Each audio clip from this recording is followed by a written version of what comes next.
Varicose వ్యాధితో బాధపడుతున్నారంట. తక్కువ ఖర్చుతో ట్రీట్మెంట్ కావాలి అనుకుంటే ఎవిస్ హాస్పిటల్ని సంప్రదించండి.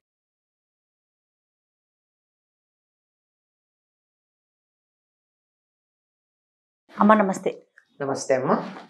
అమ్మ, దేవుడికి కొబ్బరికాయ కొట్టినప్పుడు కొన్ని సందర్భాల్లో పువ్వు కనిపిస్తుంది. అవునమ్మా. చాలా సంతోషం అనిపిస్తుంది. కొన్ని సందర్భాల్లో కొట్టిన కాయ కుళ్ళిపోతుందమ్మా. అప్పుడు ఒకలాంటి భయం అనిపిస్తుంది. అసలు ఈ రెండు సందర్భాల్ని ఎలా తీసుకోవాలి? అమ్మ, కాయలో పువ్వు వచ్చింది అంటే దాన్ని పువ్వు అంటాం కానీ అది మొలక అనమాట. అందువల్ల ఏదైనా ఒక మొలక వచ్చిందంటే మంచిది అన్న ఉద్దేశంలో తీసుకుని అది కాలాన్ని బట్టి ఎప్పుడు పడితే అప్పుడు రాదు కదా. అది సరిగ్గా దసరాలు ఆ సమయంలోనే ఆ పువ్వు వచ్చిన కొబ్బరికాయలు వస్తాయి. దసరాలు దీపావళి ఆ మధ్యలో. ఎందుకంటే కొబ్బరికాయలు ముదిరితే మొలక వచ్చేటటువంటి కాలం గనక. అంచేత ఆ కాలానికి అనుగుణంగా అది వస్తే పాడవలేదు కనుక బాగానే ఉంది అని సంతోషపడచ్చు. ఓకే. ఇక కొబ్బరికాయ చాలా మందికి ఒక ఇది, అది కనుక అయినట్టుగా అది అంకురం కదా, మొలక వచ్చింది కదా. మనం ఏదన్నా ఒక పని అనుకుని మొదలు పెట్టినప్పుడు కొబ్బరికాయకి మొలక వస్తే మన పని కూడా అలా చాలా మొక్కలాగా పెరుగుతుంది అని. మన రోజు దేవుడు కొబ్బరికాయ కొట్టేటప్పుడు ప్రత్యేకంగా ఏది ఒక సంకల్పం చెప్పుకో, నాకు ఇది కావాలి, ఇది మొదలు పెడుతున్నాను, అది చేస్తున్నానని చేయం కదా, భక్తితో చేస్తాం. జత బాగా మంచిదే. ఇక కొబ్బరికాయ కుళ్ళిపోయినప్పటి మాట, ఈ కుళ్ళిపోతే మనం అనుకున్నటువంటి పని జరగదు అని భయపడే వాళ్ళు చాలా మంది ఉన్నారు. అవునమ్మా, అది చెడుకి సంకేతం అని అనుకుంటారు. కానీ కొబ్బరికాయ కుళ్ళిపోతే అది శుభం అనుకుంటారు కొన్ని ప్రాంతాల వాళ్ళు. శుభం అనుకుంటారు.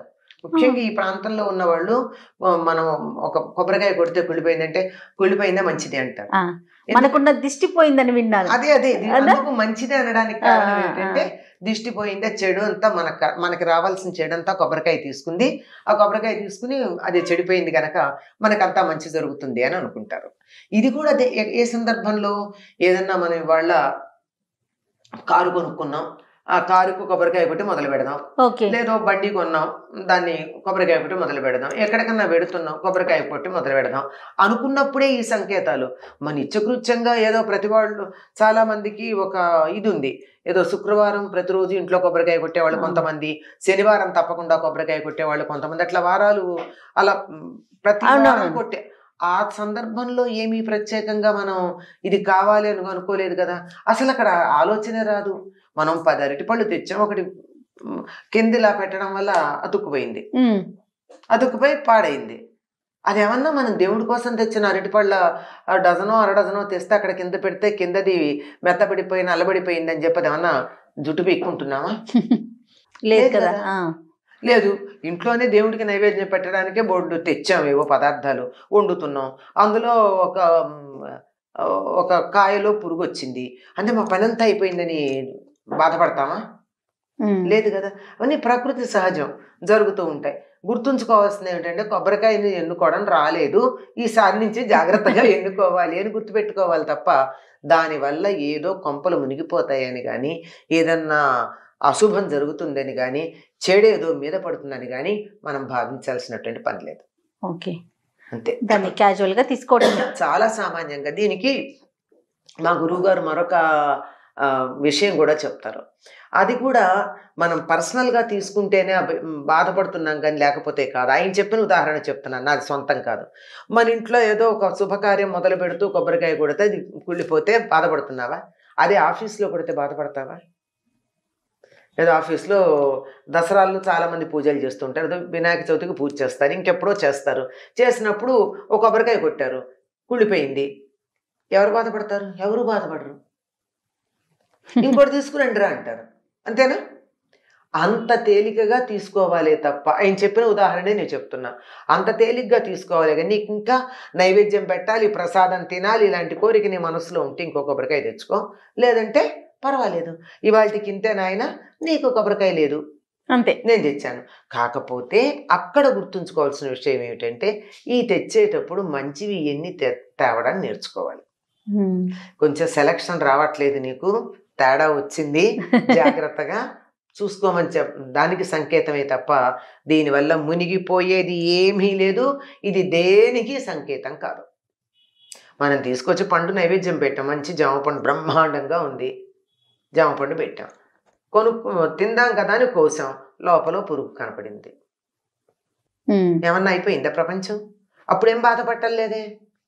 నువ్వు ఒక ప్రయోజనాన్ని ఆశించి చేసినప్పుడు సమస్య వచ్చింది. నేనేదో ముడుపు కట్టుకుంటున్నాను, మరేదో చేస్తున్నాను అని అన్నప్పుడే తప్ప మిగిలినప్పుడు కాదు.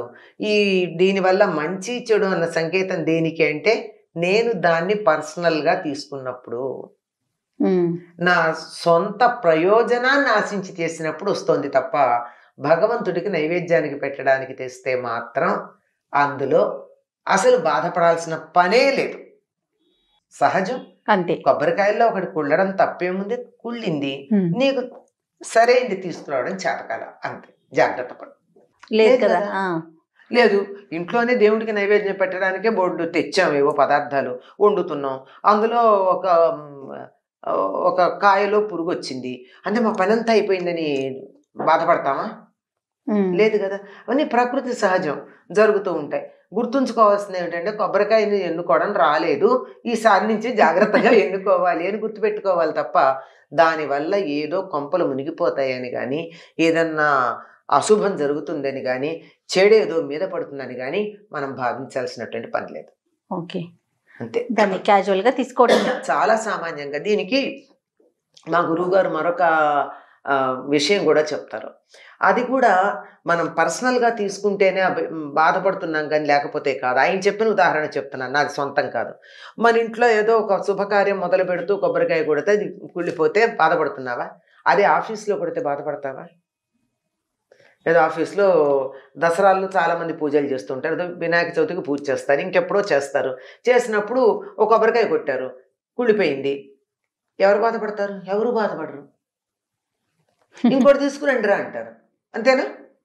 అంత తేలికగా తీసుకోవాలే తప్ప, ఆయన చెప్పిన ఉదాహరణే నేను చెప్తున్నా, అంత తేలిగ్గా తీసుకోవాలి. కానీ నీకు ఇంకా నైవేద్యం పెట్టాలి, ప్రసాదం తినాలి, ఇలాంటి కోరిక నీ మనసులో ఉంటే ఇంకో కొబ్బరికాయ తెచ్చుకో, లేదంటే పర్వాలేదు, ఇవాళకి ఇంతే నాయన, నీకు కొబ్బరికాయ లేదు, అంతే, నేను తెచ్చాను. కాకపోతే అక్కడ గుర్తుంచుకోవాల్సిన విషయం ఏమిటంటే, ఈ తెచ్చేటప్పుడు మంచివి ఎన్ని తేవడానికి నేర్చుకోవాలి. కొంచెం సెలక్షన్ రావట్లేదు, నీకు తేడా వచ్చింది, జాగ్రత్తగా చూసుకోమని దానికి సంకేతమే తప్ప దీనివల్ల మునిగిపోయేది ఏమీ లేదు. ఇది దేనికి సంకేతం కాదు. మనం తీసుకొచ్చి పండు నైవేద్యం పెట్టాం, మంచి జామ పండు బ్రహ్మాండంగా ఉంది, జామ పండు పెట్టాం, తిందాం కదా అని కోసాం, లోపల పురుగు కనపడింది. ఏమన్నా అయిపోయిందా ప్రపంచం? అప్పుడేం బాధపట్టలేదే. నువ్వు ఒక ప్రయోజనాన్ని ఆశించి చేసినప్పుడు సమస్య వచ్చింది. నేనేదో ముడుపు కట్టుకుంటున్నాను, మరేదో చేస్తున్నాను అని అన్నప్పుడే తప్ప మిగిలినప్పుడు కాదు. దీనివల్ల మంచి చెడు అన్న సంకేతం దేనికి అంటే, నేను దాన్ని పర్సనల్గా తీసుకున్నప్పుడు, నా సొంత ప్రయోజనాన్ని ఆశించి చేసినప్పుడు వస్తుంది తప్ప భగవంతుడికి నైవేద్యానికి పెట్టడానికి తెస్తే మాత్రం అందులో అసలు బాధపడాల్సిన పనే లేదు. సహజం. అంతే. కొబ్బరికాయల్లో ఒకటి కుళ్ళడం తప్పేముంది? కుళ్ళింది, నీకు సరైంది తీసుకురావడం చేతకాల, అంతే. జాగ్రత్త పడు. తప్పకుండా అమ్మా. నమస్తే. నమస్తే అమ్మ.